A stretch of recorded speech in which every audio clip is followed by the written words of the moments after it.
નમસ્કાર ખેડૂત મિત્રો, જય કિસાન, જય ભારત. ખેડૂત મિત્રો, ખાતરની આપણી આ ચર્ચાઓમાં, ખેતી વિશેની આપણી જુદી જુદી ચર્ચાઓમાં આપણે જે વાતો કરીએ છીએ એ આપણા ખેતી કામ માટે, આપણા ખેતી ખર્ચના આયોજન માટે, આપણા પાકની સુરક્ષા માટે, આમાંથી જેટલા જેટલા મુદ્દાઓને આપણે આવરી લઈ શકીએ એટલા મુદ્દાઓને આવરી અને આપણે ચર્ચા કરીએ છીએ.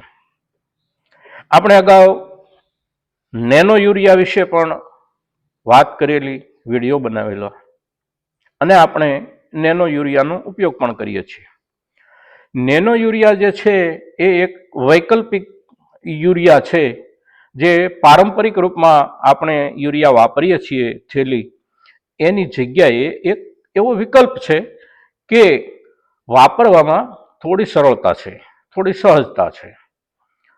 અને આપણી ખેતીમાં ક્યારેક આપણને મજૂરની તકલીફ હોય, ક્યારેક આપણને સમયની અગવડ હોય, ક્યારેક કોઈ પાકની એવી સ્થિતિ હોય, જેમ કે આપણે એક વિડીયોમાં ચર્ચા કરેલી આગળ કે આખી જે પાકની આપણી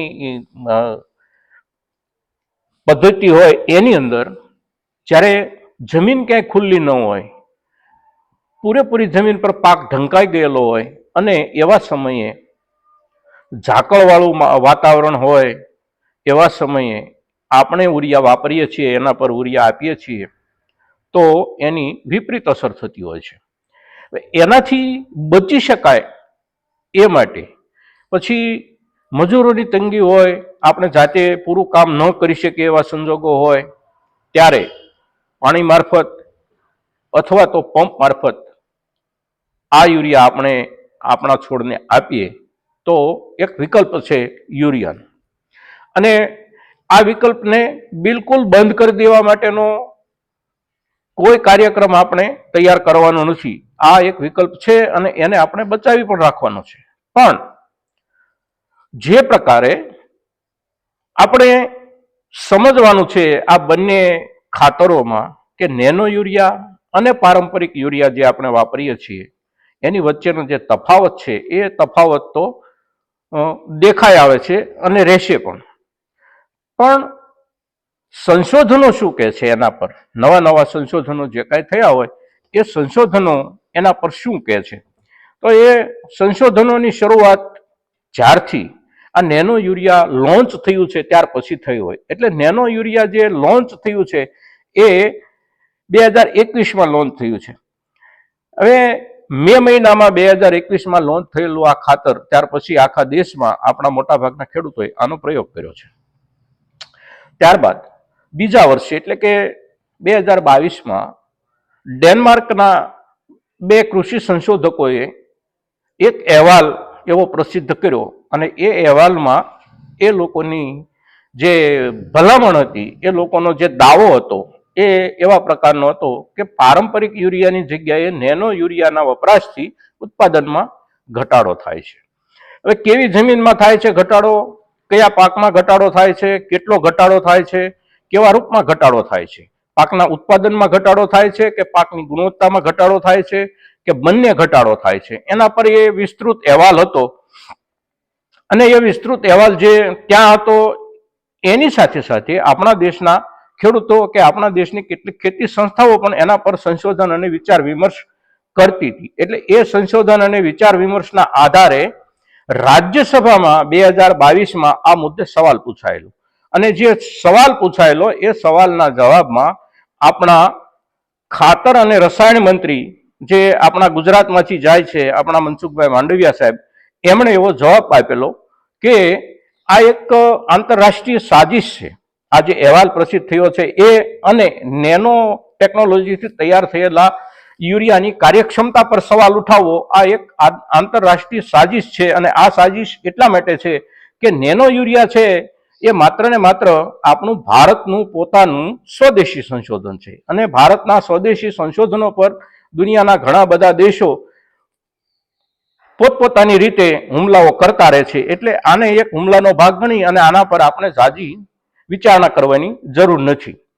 મુદ્દો ત્યાં પૂરો થઈ ગયો એવું સામાન્ય રીતે આપણે માનતા હોઈએ છીએ અને માનવું પડે. પણ બન્યું છે એવું કે આપણી જ એક યુનિવર્સિટી પંજાબની પંજાબ એગ્રીકલ્ચર યુનિવર્સિટી અને એનું જે લુધિયાણા યુનિટ છે એ લુધિયાણા યુનિટના બે સંશોધકોએ જે અહેવાલ આ છેલ્લા દિવસોમાં એટલે કે ગત વર્ષના નવેમ્બર ડિસેમ્બરમાં આપણી સામે મૂક્યો છે એ અહેવાલ એવું કહે છે કે નેનો યુરિયાના વપરાશથી ઘઉંમાં 21% ઉત્પાદન ઘટાડો નોંધાયો છે અને ચોખામાં 11% જેટલો 12% જેટલો ઘટાડો નોંધાયો છે. હવે આ અહેવાલ તૈયાર કરનારા જે વૈજ્ઞાનિકો છે, સંશોધકો છે, એ આપણી પંજાબ યુનિવર્સિટીના સંશોધકો છે, રાજીવ સિક્કા સાહેબ અને અનુ કાલિયા સાહેબ. આ બંને મળીને સંયુક્ત રૂપમાં આ અહેવાલ લુધિયાણા યુનિટ તરફથી આપણા દેશની સમક્ષ મૂક્યો છે. હવે સવાલ એ છે કે આ અહેવાલ જે માહિતી આપે છે એ જે ઘટ બતાવે છે એ બહુ મોટી ઘટ છે. જો 21% ઉત્પાદનમાં ઘટ રહેતી હોય ઘઉંના ઉત્પાદનમાં અને 12 થી 13% જેટલી ઘટ રહેતી હોય ચોખાના ઉત્પાદનમાં, તો ખેડૂતે વિચારવું એ જરૂરી બની જાય છે. પણ સાથે સાથે આ જે ઉત્પાદનની ઘટ નોંધાઈ હોય કે ખરેખર આ એક સાચી વિગતો હોય તો પણ આપણે વિકલ્પ તરીકે નેનો યુરિયા વાપરી શકીએ છીએ. એનાથી કોઈ નુકસાન નથી થયું આટલી ખાતરી છે.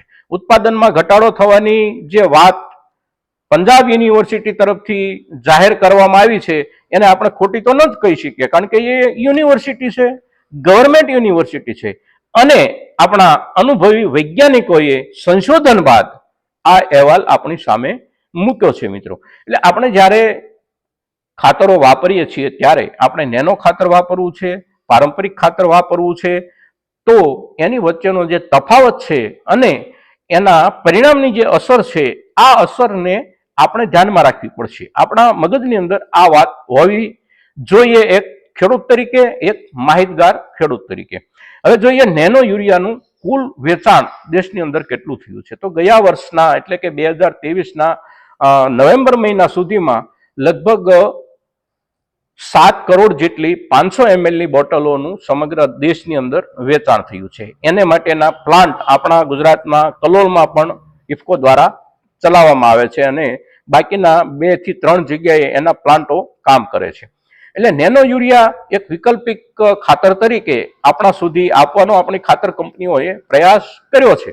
પણ જે પરંપરાગત યુરિયા આપણે વાપરીએ છીએ એ યુરિયા અને નેનો યુરિયા એના પ્રયોગના અંતે, એના વપરાશના અંતે આપણા કયા પાક પર કેટલી અસર થાય છે આ અસરને ધ્યાનમાં લઈ અને મિત્રો આપણે કોઈ પણ યુરિયા વાપરવાનું છે.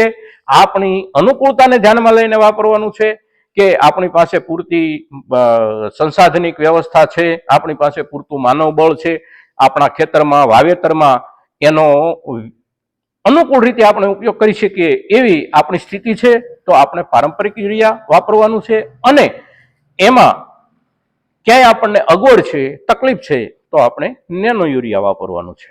તો મિત્રો, આ જે માહિતી છે, આ જે આંકડાકીય માહિતી હોય કે સંશોધકીય માહિતી જે હોય એ માહિતીઓ આપણને, આપણી તકલીફ એ છે કે કોઈ રાષ્ટ્રીય મીડિયા આપણા સુધી પહોંચાડતા નથી.